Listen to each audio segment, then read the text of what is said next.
Bonsoir à tous, bienvenue dans cette 11e vidéo. Et aujourd'hui j'avais envie de vous parler de danse. Ça fait un bon lien avec les jeux d'enfants dont je vous ai parlé hier. C'est aussi un bon lien avec ma journée parce que je sors tout juste d'un cours de danse.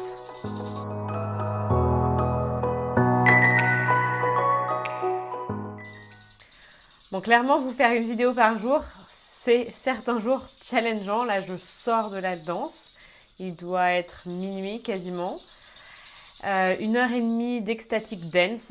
J'avais envie de vous en parler parce que je trouve que le lien avec hier est très beau et danser, c'est un moyen assez simple finalement de se reconnecter à cette attitude de jeu. Et particulièrement, alors je ne sais pas si vous connaissez ou pas, l'ecstatic dance, il y a plein d'autres sortes de danses qui sont des danses libres. En fait, en ecstatic dance, la seule règle que nous on avait ce soir, c'est de ne pas parler. Après, le reste, c'est totalement libre. C'était accompagné par de la musique qui était jouée par 2 personnes que j'ai rencontrées ici, donc c'était vraiment magnifique. Et ce qui m'a vraiment impressionnée finalement, c'est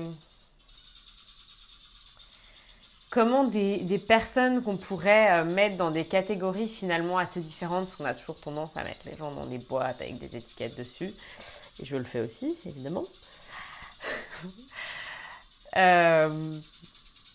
Comment est-ce qu'en fait ça permet juste aux gens de se libérer, de vraiment, on découvre des mouvements qu'on fait jamais en temps normal, on prend possession, on reprend possession finalement de son corps. Et j'ai juste trouvé ça mais tellement beau de pouvoir voir en fait des hommes danser de manière hyper sensuelle et fluide et des femmes qui dansent de manière plus tribale. Et du coup en fait au fur et à mesure de la musique, on passe tous par des phases où c'est plus énergétique, c'est plus calme, c'est fluide, c'est plus tribal, c'est plus féminin, c'est plus masculin. Et du coup, en fait, c'est génial parce que ça permet d'exprimer finalement tout ce qu'on peut ressentir dans cet instant-là et dans cette parenthèse-là qui est créée. Et du coup, j'en profite pour partager un souvenir et faire un clin d'œil à ma maman qui m'avait organisé pour mon anniversaire, pour mes 31 ans. Elle avait fait venir sa prof de Rio Abierto, qui est une autre sorte de danse dans le même esprit. Et du coup, on avait passé, je ne sais plus combien de temps ça avait duré, mais une bonne demi-heure, peut-être 1 heure, je ne sais plus, à danser en famille. Et c'était juste absolument génial parce que ça permettait de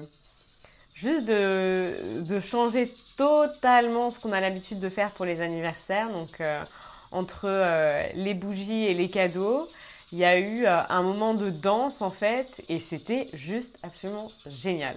Ça sort du commun, c'est clairement pas quelque chose qui met forcément à l'aise, surtout quand on est dans un environnement qui n'a pas l'habitude de danser comme ça, parce que c'est quand même des mouvements qui ne sont pas les danses qu'on fait d'habitude. C'est vraiment quelque chose de totalement libre, donc du coup ça demande un peu aussi d'improviser et de savoir, juste de se laisser aller.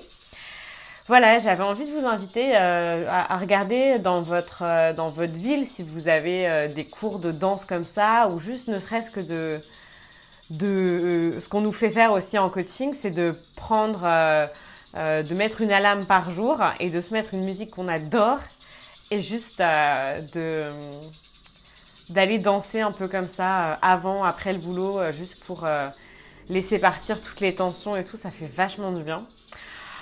Donc voilà ma petite vidéo pour aujourd'hui. Je vous dis à demain pour une nouvelle vidéo et je vous souhaite une magnifique journée, soirée ou soirée.